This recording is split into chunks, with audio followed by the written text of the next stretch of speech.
नमस्कार दोस्तों। मैं आपसे दधीची देहदान समिति के एक कार्यकर्ता के रूप में संबोधन करना चाहता हूँ, बात करना चाहता हूँ। दोस्तों, आई डोनेशन के ऊपर बात करते हुए मैं एक एग्जाम्पल का जिक्र करना चाहूँगा। हुआ यूं, दिन था 12/9/2013।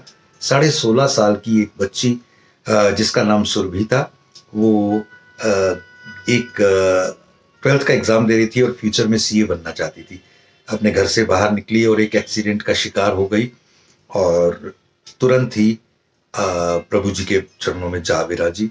घर वालों ने हॉस्पिटल गए, सब कुछ किया, बहुत भागदौड़ हुई और डॉक्टर्स ने बता दिया कि बच्चे की श्वास जरूर चल रही है, ब्रेन डेड है। इसका मतलब वो दोबारा रिवाइव नहीं हो सकता। वो शरीर अब किसी काम का नहीं है, अब उसमें दोबारा प्राण नहीं आ सकते। क्यों? कुछ देर की ये श्वास है, हृदय गति चल रही है, लेकिन brain system, nervous system dead हो चुका है।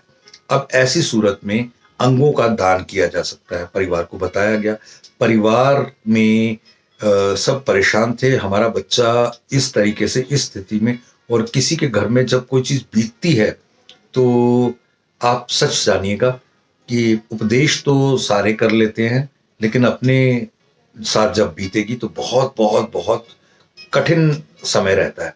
लेकिन इन्होंने उस कठिन समय में भी प्रभु की आज्ञा को अपने सिर माथे पर रखा।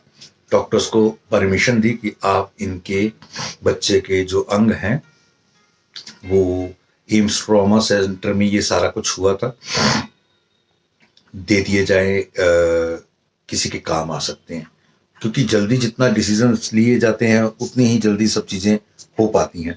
और इस प्रक्रिया में जैसे ही माँ बाप की तरफ से इजाजत मिली, प्रक्रिया शुरू की और कुछ घंटों में वो बच्ची जो अपनी देह त्याग चुकी थी, वो उनका बचा हुआ शरीर इन्हें देहदान करने के लिए दिया गया और अंग सारे के सारे, जो वाइटल ऑर्गन्स हैं 7-8, वो सारे दूसरे अंगों को, दूसरे शरीरों को, दूसरे लोगों को जो हृदय से जरूरत में परेशान थे, किडनी की जरूरत से परेशान थे या और जरूरतों से परेशान थे, उनके ट्रांसफर करके उन्हें जीवन दान दिए गए। इस पूरी प्रक्रिया में मेरे बोलने में शायद वो बात कोई कमी भी रह सकती है, क्योंकि मैं कोई इस तरह का प्रोफेशनल वक्ता नहीं हूं कि मैं हर बात को उसी तरीके से, जिस तरीके से हुई थी, आपके सामने दृश्य खींच सकूं। लेकिन मेरा कार्य केवल इतना है कि मैं अपने और अपनों को प्रेरणा कर सके। तो इतना ही हमारे लिए काफी रहेगा कि हम एटलीस्ट वो तो कर सकें जो इंसान के नाते इंसान को करना चाहिए, और वो है परोपकार। और परोपकार में हम अभी जो सबसे बड़ा काम कर सकते हैं वो ये कि ये दिए गए नंबर पे फोन करके फॉर्म मंगवा के, फॉर्म भर के डाउनलोड भी किया जा सकता है देहदान.org से।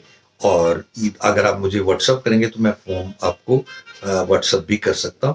तो इससे होगा क्या, एक लहर उठ जाएगी और आप जानेंगे नेत्रदान में श्रीलंका जैसी छोटी कंट्री का इतना बड़ा योगदान है कि पूरे विश्व में सबसे बड़े नेत्रदान की वो देश बन चुका है।